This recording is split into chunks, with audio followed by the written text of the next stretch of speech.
Malinis na tubig.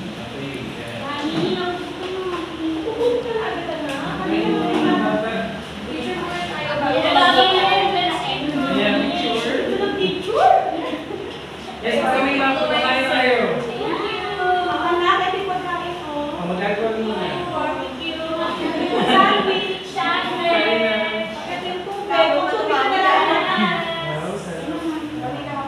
Sarap kumain dito. Ganda ng view. Ang daming foreigner.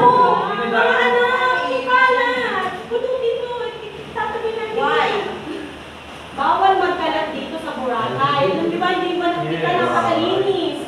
Kaya kailangan na yung siya kung hindi mo nakakalas. Hindi mo na ilagay sa bag. Tapos mamaya ilalagay natin sa basurahan. Wala akong natatanong na basurahan mamaya ilalagay natin sa basurahan. Malinis ang kapaligiran. Okay.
ganito.